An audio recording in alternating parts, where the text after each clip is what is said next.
దేవుని పరిశుద్ధ వాక్యమైన బైబిల్లో లూకా సువార్త 12వ అధ్యాయము 22వ వచనం. ఏమి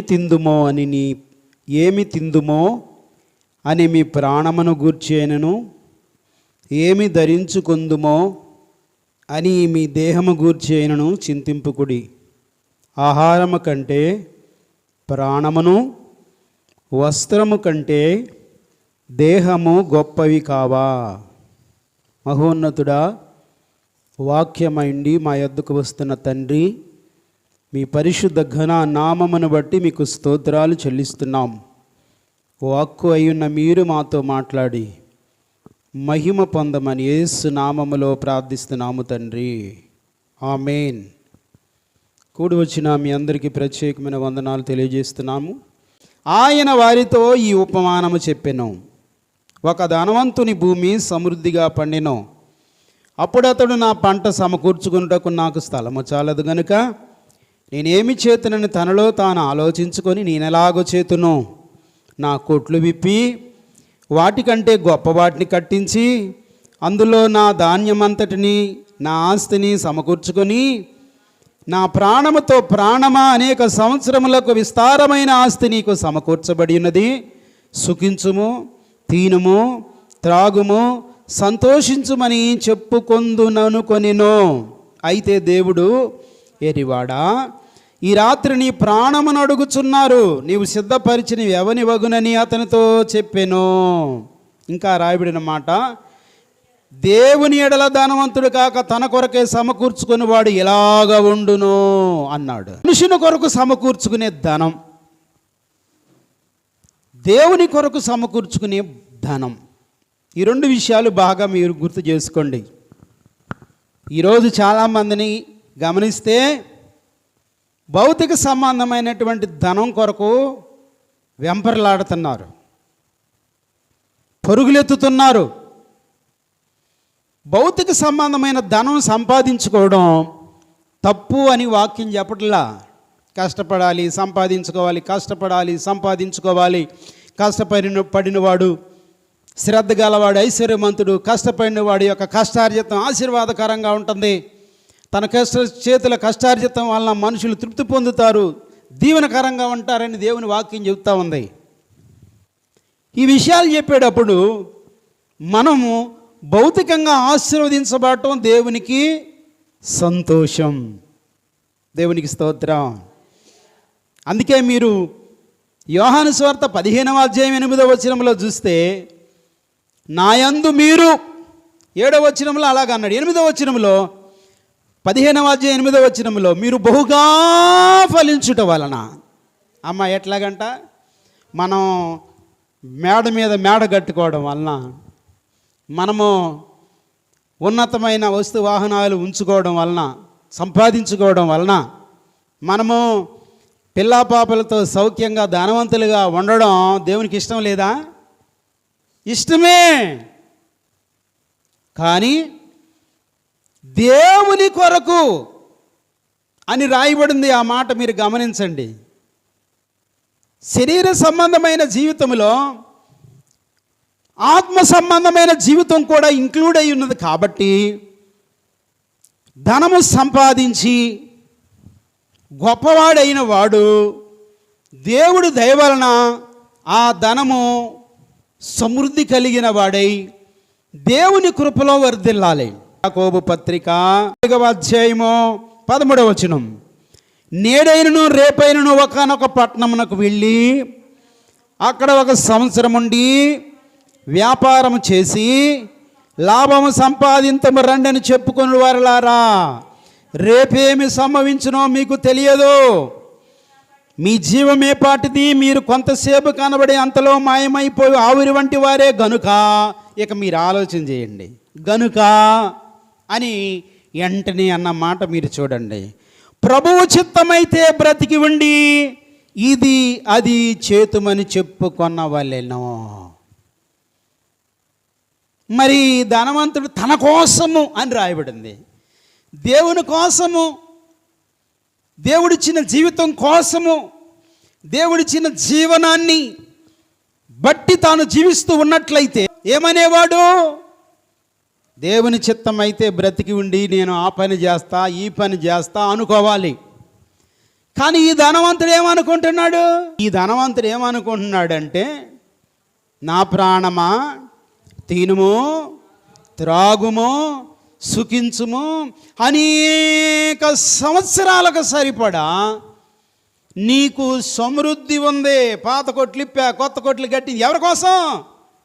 మందు కొట్టి చిందులేసి హాయిగా జీవించడం కొరకై విచ్చలవిడి జీవితాన్ని జీవిస్తూ ఏలోక సంబంధమైన ఏంటంట మందు విందు పొందు అంటూ తన జీవితాన్ని విచ్చలవిడిగా బ్రతకాలనుకున్నాడు. కానీ నీకు దేవుడిచ్చింది విచ్చలవిడిగా బ్రతకడానికి కాదు, ఒళ్ళు దగ్గర పెట్టుకొని దేవుడిచ్చిన జీవితాన్ని మళ్ళీ దేవునికి పరిశుద్ధంగా అప్పగించుకోవడం కోసం నీకు సంపద ఇచ్చాడు.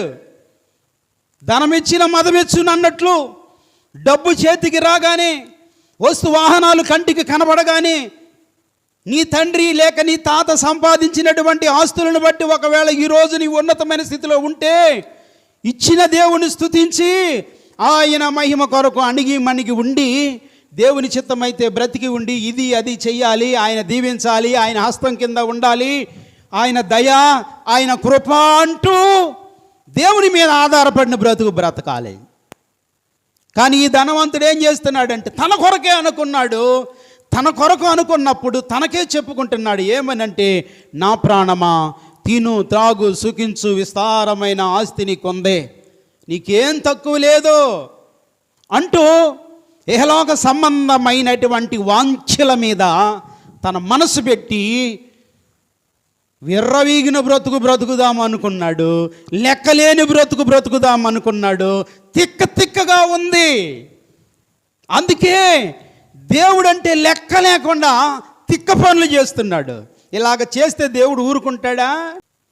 ఈ బెల్షెజరు విషయంలో మనం చూస్తే, తన తండ్రి అయిన నెబుకద్నెజరు కాలంలో దేవుని మందిరములో యెరూషలేము దేవాలయంలో నుంచి తీసుకొచ్చినటువంటి పాత్రలు ఇశ్రాయేలీల దేవుడైన యెహోవా పాత్రలు. అవి ఇశ్రాయేలీల యొక్క పాపమును బట్టి వారు శిక్షించబడినప్పుడు జరిగిన సంగతి ఏంటంటే, యెరూషలేము మీద దండెత్తి వెళ్ళినప్పుడు దేవుని మందిరంలో ఉన్న పాత్రలను దోసుకుని వచ్చి తన తండ్రి ఏం చేశాడు? నా యొక్క బబులోను రాజ్యములో ఉన్న ఆ బొక్కసములో రాజ ఖజానాలో పెట్టాడు. ఇది సర్వశక్తి కలిగిన దేవుని పాత్రలో. వీటిని నేను ముట్టుకోకూడదని అనుకున్నాడేమో ఆ తండ్రి. అందుకోసమే వాటిని వాడకుండా దేవుని మందిర ఉపకరణాలను తీసుకొచ్చి తన యొక్క రాజ ఆస్థానంలో ప్రత్యేకమైన చోట భద్రపరిస్తే ఏం జరిగిందో తెలుసా? తన కొడుకు కాలం వచ్చింది. నెబుకద్నెజరు చనిపోయాడు. నెబుకద్నెజరు తర్వాత ఎవరు రాజ్యం వెళ్ళారు? బబులోను రాజ్యాన్ని బెల్షెజరు రాజ్యం వెళ్ళాడు. 5వ అధ్యాయంలో తన తోటి స్నేహితులైన రాజులను, తమ సమకాలికులైన రాజులను పిలిచాడు. వారికి విందు చేయాలనుకున్నాడు. జరిగిన సంగతి ఏంటో తెలుసా? అవి దేవుడైన యెహోవా మందిరంలో ఉన్న పాత్రలు అని తెలిసి కూడా పొగరు నెత్తికెక్కి తిక్క పనులు చేసి దేవుని చేతిలో పడ్డాడు. ఎలాగో చెప్తున్నా వినండి. ఆ మందిరములో ఉన్న దేవుని మందిరపు పాత్రలను, తన తండ్రి అయిన నెబుకద్నెజరు తీసుకొచ్చిన పాత్రలను దేవుడి పాత్రని గుర్తించకుండా ఒక అన్యుడు తీసుకొచ్చి ఆ పాత్రలను ద్రాక్షరసం పోసి అందరికి ఇస్తూ ఉంటే అందులో తాగుతూ ఉండగా మహాకాశాల్లోంచి దేవుని హస్తం వచ్చింది. వచ్చి మెనే టేకిల్ ఉపార్సిన్. ఈ మాటకు అర్థం ఏంటో తెలుసా? ఈ వాక్య భావం ఏమనగా, మెనే అనగా దేవుడు నీ ప్రభుత్వ విషయంలో లెక్క చూసి దాన్ని ముగించెను. టేకేల్ అనగా నిన్ను చూశాడు, నువ్వెంతో నీ బ్రతుకెంతో, అంటే నీవు దేవుని మహిమ కొరకు నిలబడుతున్న వాడువా, దేవుడంటే భయపడుతున్నవాడువా లేదని తూకమేస్తే లోక సంబంధమైనటువంటి పద్ధతుల్లో జీవించే పద్ధతులే ఎక్కువ ఉన్నాయి తప్ప దేవుని భయం లేదు. పెరేసనగా నీ రాజ్యము నీ యొద్ద నుంచి తీసివేసి మాదీయులకు పారసీకులకు ఇయ్యబడును అని దేవుడు తీర్పు తీర్చాడు. చప్పట్లు కూడా దేవునికి స్తోత్రం చెబుదాం. అందుకే ఈ జీవితం చాలా విలువైంది. నువ్వు అన్యుడివైనా క్రైస్తవుడివైనా నేను మనిషిని అంటే ఈ మనిషి జీవితం, ఈ మనిషిలో ఉన్న ఆత్మ, ఈ మనిషిలో ఉన్న శరీర ప్రాణాత్మలు దేవుడిచ్చిని. ఈ దేవుడిచ్చిన ప్రాణ ఆత్మలతో శరీర ప్రాణాత్మలతో నువ్వు నాటకం ఆడావా నాశనం అయిపోతావని వాక్యం చెబుతుంది. చాలామందికి భయం లేని బ్రతుకు, తన కొరకే ఆస్తి సంపాదించుకున్నాడు చెప్తున్నాడు ఏమని అంటే నా ప్రాణమా తిను త్రాగు సుఖించు. మరి దేవుడు ఆయుష్ ఇకపోతే తింటావా? దేవుడు ఆరోగ్యం ఇకపోతే త్రాగుతావా? దేవుడు నిన్ను బ్రతకమని చెప్పకపోతే బ్రతుకుతావా? అందుకే 90వ కీర్తనలో దేవా తరతరములకు నివాస స్థలము నీవే, మనుషులను మట్టికి మార్చుచున్నావు, నరులారా తిరిగి రండి అంటే మా అమ్మతో చెప్పేస్తా, మా నాన్నతో చెప్పేస్తా, మా ఆయనతో చెప్పేస్తా, నా భార్యతో చెప్పేస్తా, లేకపోతే నా వాళ్ళకు ఒకసారి కనబడి చివరి మాటలు చెప్తానని అవకాశం నీకు. మనం చిన్న చిన్న వీడియోల్లో చూస్తున్నాం. ఒక ఆవిడ చక్కగా డ్యాన్స్ చేస్తూ ఉంది.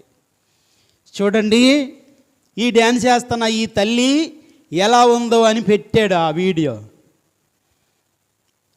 ఒక్క 4-5 స్టెప్పులు వేయగానే ఉన్న పాటున చెట్టును నరికితే డాము అని నేల మీద ఎలా పడిపోద్ది అలా పడిపోయింది. మనిషా బొమ్మ? జీవము కలిగిన మనిషి దేవుని సెలవు లేని పనులు చేస్తూ దేవునికి అయిష్టంగా బ్రతుకుతూ ఉన్నందుకు ఆమె సమయం అయిపోయిన రోజున, ఆ సమయం అయిపోయిన సమయాన ఏం జరిగిందో తెలుసా? బొమ్మ చేత్తో పట్టుకున్న డాల్ అంటే బొమ్మ ఏ విధంగా నిలబెట్టిన తర్వాత దానికి పట్టుకునేవారు లేకపోతే డామున పడిపోతుందో అలా పడిపోయింది ఆ యొక్క స్త్రీ. ఒక వ్యక్తి పెళ్ళికి వెళ్ళాడు, ఆ అక్షింతలు వేస్తూ ఉన్నాడు. ఉన్న పాటున చెట్టు కొమ్మ ఇరిగి పడిపోయినట్టు పడిపోయాడు. ఇలాగ మనము ఎన్నో రకాలైనటువంటి షార్ట్ వీడియోలు చూస్తున్నాం. ఈ జీవితం విలువ ఎంతో తెలుసా? నువ్వు ఎంత నెమ్మదిగా సుఖముగా ఆశీర్వాదకరంగా దేవుని దృష్టిలో బ్రతకాలని ఆశిస్తావో దేవుడు అంత చక్కగా నిన్ను చూసుకుంటేనే నువ్వు బ్రతుకుతావు. నీ ఇంట్లో ఉన్న గాజు వస్తువు, పింగాణి సాసర్, ఇత్తల బిందుని ఇసిరినట్టు ఇసరో, స్టీల్ బిందుని పెట్టినట్టు పెట్టో. అరే జాగ్రత్తగా పట్టుకో. గాజు పాత్రను ఏం చేస్తున్నాం మనం? జాగ్రత్తగా పట్టుకో. వస్తూ చిన్నగా జారింది, కింద పడిన తర్వాత తీసుకుంటానికి వస్తుందా? పాట్మని పగిలిపోయి ఆ గాజు గ్లాసు పగిలిపోతుంది, ఆ పింగాణి సాసర పగిలిపోతుంది, చెక్కలు ముక్కలైపోతుంది. నువ్వు జాగ్రత్తగా కాపాడుకున్నంత వరకు అది నీ చేతిలో శ్రేష్టంగా ఉంటుంది. నేను కూడా చెప్తున్నా, నువ్వు ఒక గాజు పాత్రవు, ఒక పింగాణి పాత్రవు, ఒక మట్టి పాత్రవు. ఆయన నిన్నేం చేస్తున్నాడో తెలుసా? నువ్వు ఎక్కడ జారిపోతావు అని నెమ్మదిగా నిన్ను తిప్పుతుంటే నువ్వు అనుకుంటున్నావు, చూసినవా నా అందం, చూసినవా నా ఆరోగ్యం, చూసినవా నా ఐశ్వర్యం, చూసినవా నా బండి, చూసినవా నా పోజు. చూస్తున్నాడు. ఒకరోజు చెయ్యలిసి పెడితే సాసర బ్రతుకు, గాజు గ్లాసు బ్రతుకు, మట్టి కొండ బ్రతుకు, ఈ బ్రతుకుగా ఎగిరిపడేది. నిన్ను గురించి ఆలోచన చేసి నువ్వు దేవుని చేతిలో ఉన్నావు, నీ పొగరు తగ్గించుకో అని దేవుడు చెప్తున్నాడు. తినుము తాగుము సుఖించుము అన్నాడు పొగరుతో. కానీ ఆ ప్రాణాన్ని దేవుడు ఉంచాలిగా. అందుకే ఆయన అంటున్నాడు 90వ కీర్తనలో, నరుడా దేవా తరతరములకు నివాస స్థలము నీవే, మనుషులను మట్టికి మార్చుచున్నావు. నువ్వు వచ్చేయి మట్టిలోకి, ఇక నీ భూమి మీద ఉండే రోజులు నీకు తీరిపోయినాయి, నీ సమయం అయిపోయింది, ఇక నువ్వు వచ్చేయి అని ఆయన చెప్పిన